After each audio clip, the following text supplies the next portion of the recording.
Сәлеметсіздер ме? Отбасы банк өнімдерінің тізбесін қалай көреміз? Ең бірінші Google'ге отбасы банк официальный сайт деп жазамыз. Содан кейін міне бірінші қатарда тұрған отбасы банк басамыз. Осылайынан бастапқы беті шығады қазақ тілінде деп аламыз. Содан кейін ең маңыздысы деген бірінші тұрған ең маңыздысы дегенге басамыз. Барлығы тұрғын үй құрылыс жинақ жүйесі туралы. Тұрғын үй займы, аралық займ, алдын ала займ, сіздің кеңесіңіз, зейнетақы жинақтары, серіктестер желісі, өтемақы дейді.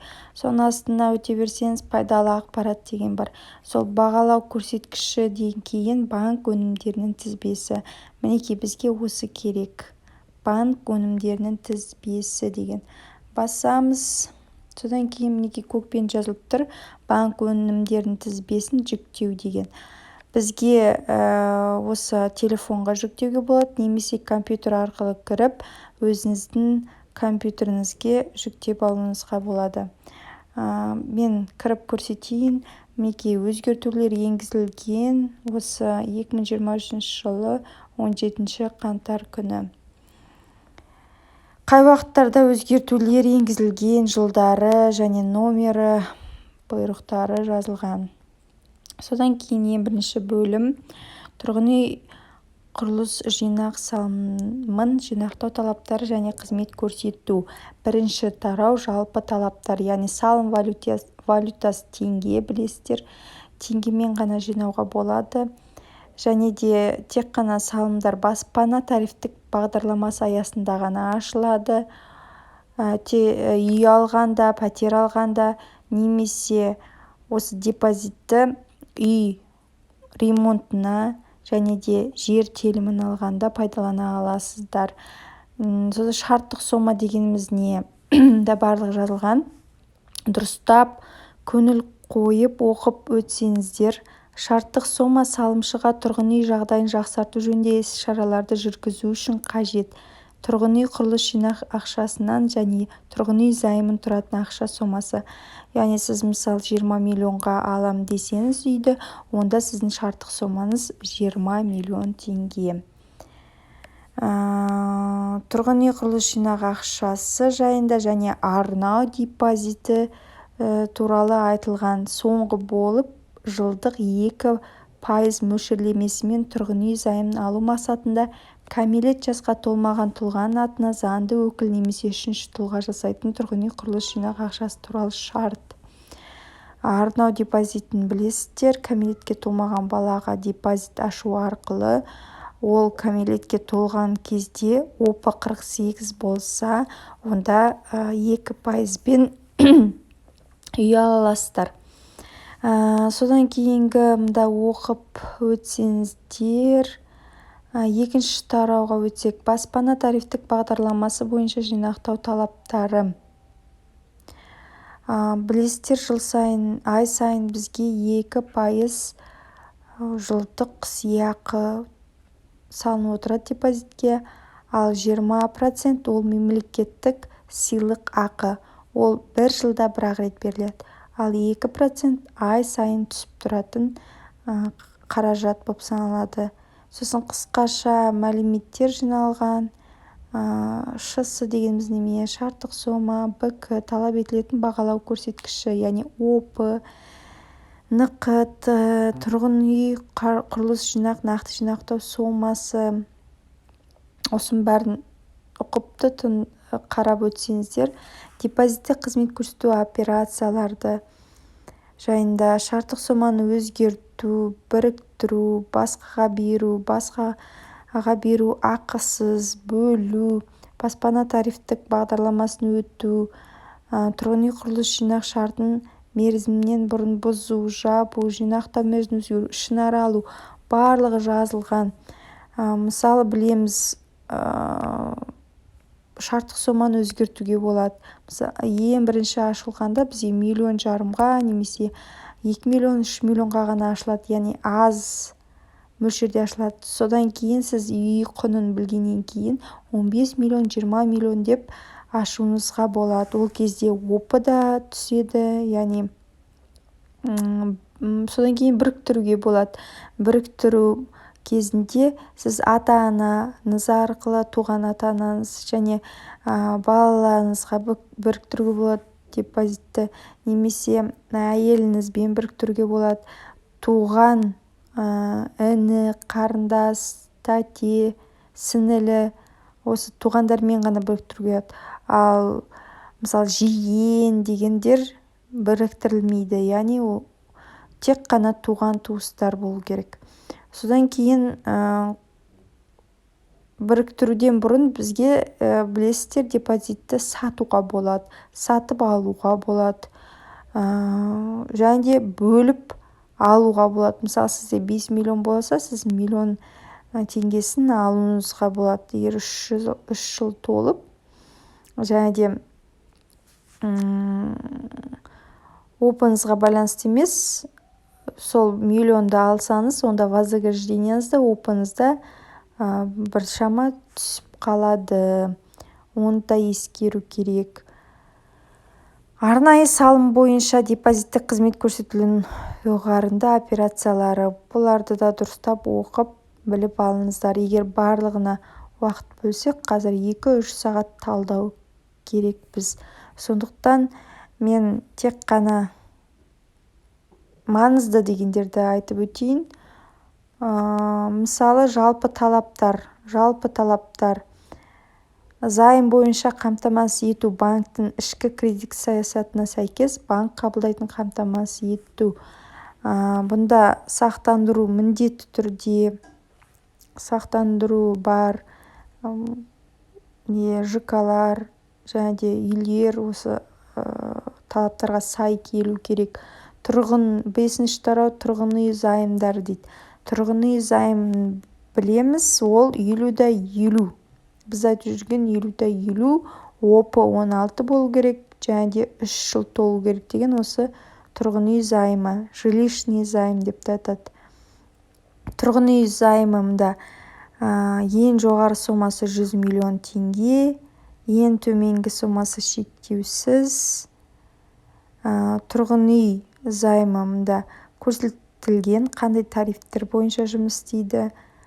Мінекей, тұрғын үй займ ең төменгі мерзімі 6 ай. Жеке тұлғаның кепілдігі берілетін тұрғын үй займ ең жоғары мерзімі 6 жыл. Шарттық соманың 50%-нан кем емес көлемде тұрғын үй құрылыс жинақтау талаптарымен тұрғын үй займдары жеке тұлғаның кепілдігімен төмендегі мақсатта берілуі мүмкін. Яғни 50%-ын жинауыңыз міндетті, және бағалау көрсеткіші ең төменгі цифр, яғни 16-ға жету керек. Міне, салымы бойынша бағалау көрсеткіші ең төменгі мәні 16, соған жеткізу керек. Сол кезде займ бойынша сыйақы мөлшерлемесі 5%, яғни 5%-пен береді. Займның ең жоғары мерзімі 6 жылға. Тұрғын үй займын өтеу бойынша болжалды ай сайынғы төлем шарттық соманың проценті, яғни 0,81%. Егер де сізде опы 20 болса, онда 4,8%-бен береді. Егер опыңыз мысалы 48 болса, онда 3,5%-бен береді. Егер 48-ден асса, 3,5% соға қалады. Яғни ең төменгі пайыз ол бізде 3,5%. Бірақ алатын жыл көбейе береді. Сосын мұнда сыйақы және бақытты отбасы бойынша бюджеттік кредит беру аясында ол кезде де мінекей жазылған. Арнау депозиті бойынша 48, ең төмен мәні 48 болу керек. Займ бойынша сыйақы мөлшерлемесі 2%, 2% ең төменгі. Бақытты отбасымен осы арнауда 2%. Займның ең кіші мерзімі айы 6, займның ең үлкен мерзімі жылы 10 жылға беріледі. Осының барлығын көріп, оқып, біліп жүріңіздер. Содан кейін аралық тұрғын үй займы.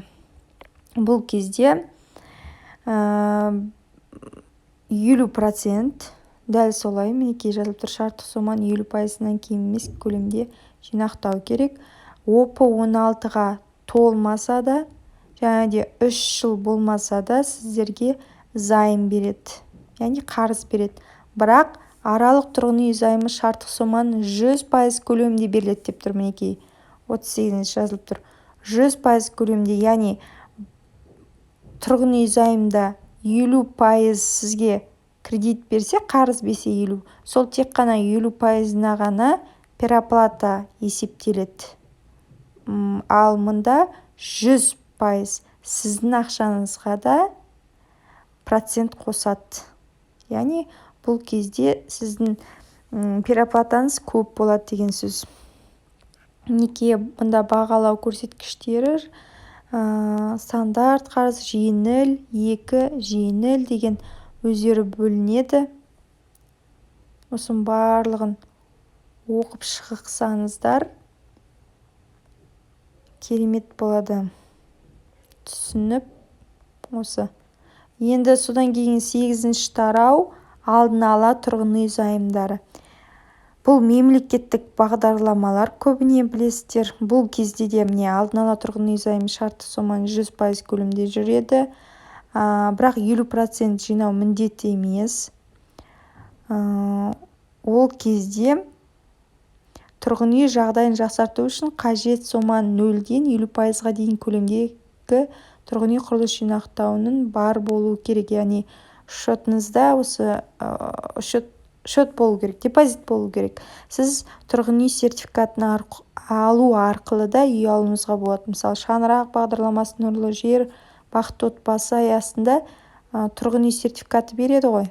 Көп балалы отбасыларға, жалғыз басты-аналарға, мүмкіндігі шектеулі балалар асырап жатқан отбасыға, сосын госслужащийларға өзі бөлінеді. Соны алу арқылы да осы алдын ала тұрғын үй займына қатыса аласыздар. Алдын ала тұрғын үй займы ең жоғары сомасы 50 миллион теңге дейді. Қарыз алушыға және онымен байланысты тұлғаға бірге белгіленеді. Мінекей алдын ала тұрғын үй займы өз үйім бағдарламасы, оның ішінде тұрғын үй құрылысының өзге де жобалары бар. Барлық жинақтары шарттық сомасын 20-дан 50-ге дейін болу керек. Қаржыландыру көздері банк қаражаты, сыйақы мөлшерлемесі жылдық 7%, займ мерзімі 8 жылға дейін, займ сомасы 50 миллион теңге. Мұнда сызылғандарды көріп отырсыздар, олар яғни өзгертулер енгізілген. Бұл бағдарлама жоқ, немесе қазір басқаша қарастырып жатыр деген мәнде. Нұрлы жер, яғни тұрғын үй коммуналдық дамудың 2020 және 2025 жылдарға арналған нұрлы жер мемлекеттік бағдарламасы, оны білесіздер. Олар өзі нұрлы жер 4-ке бөлінеді. Нұрлы жер тек қана, яғни кезекте тұрғандарға байланысты береді, жылына қарап. Сосын оның ішінде тағы сол нұрлы жерде бөлінеді шаңырақ. Ол шаңырақ кезекке байланысты, және де сонымен қоса вознаграждениясына, сыйақысына байланысты. Содан кейін бақытты отбасы, ол көп балалы отбасыларға және мүмкіндігі шектеулі балаларды асыраушыларға, толық емес отбасыларды осы жылы 2023-те алып тастайды деп айтты. Содан кейін бізде әскери баспана. Осы 4-еуі нұрлы жерге жатады. Нұрлы жер, мінекей қысқаша мәліметтер, жинақтар шарттық соманың пайызы 20-дан 50-ге дейін, қаржыландыру көзі бюджеттік қаражаттар және ұлттық банктен, сыйақы мөлшерлемесі жылдық 5% беріледі. Займ мерзімі 6 айдан бастап 8 жылға дейін қосалғанда, займ сомасы 20 миллион теңге. Сақтандыру, кепілдік жылжымайтын мүлікті сақтандыру. Жеке тұрғын үй және коммерциялық жылжымайтын мүлік түріндегі кепіл кезінде талап етіледі. Титулдық сақтандыру талап етілмейді. Сонымен қоса білесіздер, қазір жастарды қолдау мақсатында бізде Алматы жастары, Елорда жастары, Жетісу жастары, Әулиеата жастар деп осылай жастардың бөліп тастаған 5% көлемде, және өздерінің счетында 10% алғашқы жарна болу керек. Яғни мұнда Алматы жастарында 18 миллион теңгеге дейін 1 миллион 800 мың теңге счетында болу керек. Елорда жастарында да солай 18 миллион теңгеге дейін болса, онда 1 миллион 800 мың міндетті түрде счетында болу керек. Жетісу жастары, Әулиеата жастары. Сонымен қоса көптеген жастарға мысалы арендное жилье с правом выкупа, без права выкупа деп әртүрлі осы жастарды қолдап жатыр. Ол әрине бөлек бағдарлама. Арендное жилье без права выкупаны алсақ, ол қазіргі таңда мысалы 35 жасқа дейінгі жастарға беріліп жатыр. 5 жыл ғана тұрады, 5 жылдан кейін өз мемлекетке қайтарады. Ал с правом выкупа алу құқығымен ол кезде 5 жылдан кейін өз атына беріледі. Сатып алу құқығымен. Әскери баспана, мінеки әскери баспанада яғни түзетулер енгізіледі деген сөз. Бұл барлығын сызып қойған. Қазіргі осы 2022 жылы айтып өтсек, ол кезде 8% берді, және де жаңа үйлер тек қана бұрында ескі үйлер екінші нарықтан да берілетін, қазір тек қана жаңа үйлерден беріліп жатыр. Содан кейін әскери баспанадан кейін бізде жаңа баспана, яғни жинақтары бойынша 0,14%, 15,50% дейді. Сыйақы мөлшерлемесі жылдық 8%, займ мерзімі 6 айдан 8 жылға дейін, займ сомасы 50 миллион теңге. Ескертпе, осылардың барлығын оқып, түсініп, содан кейін өзіңізге керекті мәліметтерді түртіп алсаңыз, жазып алып, егер түсінбеген жағдайда соларды дәптеріңізге жазып, банк консультанттарынан сұрап, өзіңіздің ойыңызда жүрген сұрақтарды сұрасаңыз болады. Мінекей жаңа баспана, содан кейін қолжетімді баспана тұрғын үй құрылысына 2008. Бұлар енді өткен бағдарламалар, корпоративтік бағдарламасы дейді. Содан кейін тұрғын үй сертификаттары жайында айтылған. Сосын бақытты отбасы білесіздер, 10% бастапқы жарна міндетті түрде болу керек. Одан көп болса да болады. Жылдық 2% беріледі, ең аз деген пайызбен 6 айдан 8 жылға дейін қосалғанда. Займ сомасы белгіленген. Бұл Алматы қаласы бойынша жазылған екен. Ол кезде мысалы бақытты отбасыда өзгерістер болды. Бұрында өздері таңдайтын, яғни ескі үйден де екінші нарықтан да алатын. Қазір таңда көбіне тіреп келгенде мемлекеттік бағдарламалар тек қана мемлекет салған үйлерді ғана алу керек деген шарт қойды. Яғни осы бақытты отбасыда шаңыраққа да, нұрлы жерге де. Ал әскери баспанада тек қана жаңа үйлерге рұқсат етілді.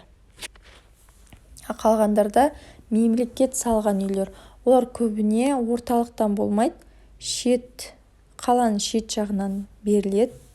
Яғни содан кейін бізде өз үйім бағдарламасы мінеки. Міне нұрлы жер, бақытты отбасы жайында түсіндіріп айтылған, жазылған. Шаңырақ бағдарламасы. Шаңырақ бағдарламасы білесіздер, пилоттық жоба болып есептеледі, және де осы нұрлы жердің ішінде бөлінген. Шаңырақ бағдарламасы пилоттық жүйе дегеніміз, мысалы бір жылда ол Астана қаласы бойынша алсақ, бір рет наурыз айында ғана болуы мүмкін, немесе наурыз айында және қаңтар айында болуы мүмкін. Ол 2-3 апта арасында сіз өтінім беру керексіз. Компьютер арқылы баспана маркет деген сайтқа кіріп, осы нұрлы жер деген бағдарламасын таңдап, соның ішінде өзі жазылып тұрады, осы шаңырақ бағдарламасы деп. Және де өзіңізге ұнайтын үйді таңдап, квартираны және орналасқан жерін таңдайсыз. Сосын өтінім бересіз. Бұл пилоттық жүйе деп аталуы сол, бір уақытта болады, сосын бір жылда бір уақытта ғана болады. Немесе бір-екі жылдың бір мезгілінде болады. Және де осы шаңырақ бағдарламасы кезекте тұрғандар адамдардың арасында болып бітеді. Содан кейін қалған, егер үйлер қалса, онда осы банкке депозитке ақша салып жүргендердің арасында да болады. Депозиті бар адамдардың арасында да болады. Оны көбі біле бермейді. Бірақ 1-2 күн осы шоты бар адамдардың арасында болады. Неке Нұр-Сұлтан, Алматы қалаларында 18 миллион теңгеден аспайды. Атырау, Ақтау, Ақтөбе, Шымкент, Түркістан, Қарағанды облысында 15 миллион теңгеден, өзге өңірлерде 12 миллион теңге сомасында. Сыйақы мөлшерлемесі 5%, займ мерзімі 6 айдан 8 жылға дейін қоса алғанда дейді. Жасыл ипотека. Жасыл ипотека ол осы жақында шықты. Яғни тұрғын үй құрылыс жинақтау шарттары сомасы 20-дан 50%-ға дейін болу керек, және сыйақы мөлшерлемесі жылдық 12,5%, займ мерзімі 6 айдан 10 жылға дейін қоса алғанда займ сомасы 35 миллион теңге, сақтандыру, кепілдік жылжымайтын мүлікті сақтандыру талап етіледі. Займның нысаналы мақсаты, яғни осы сертификаттар міндетті түрде болу керек. Өмір, Гостер, Брим, Лид дейді. Осы сертификаттар міндетті түрде болу керек. Титулды сақтандыру талап етілмейді дейді. Неке сосын қысқаша мәліметтер жазылған, қысқартып 50-50 тарифтік бағдарламасы дейді. А тарифі, Б тарифі, В тарифі. Осыларды оқып біліп жүрсеңіздер, рұқсат етіледі, рұқсат етілмейді дейді. Қысқаша қосымша мәліметтер. Сіз банк қызметкері болмасаңыз да, осы тізімді қарап, өнімдерді қарап, өзіңізге ыңғайлы болса, тиімді болса, таңдап, содан кейін қағазға жазып алып, өзіңіздің консультантыңызға барып, сұрап, барлық мәліметтерді алсаңыз болады. Егер мәлімет пайдалы болса, лайк басып, комментарий жазып өтсеңіздер. Рахмет.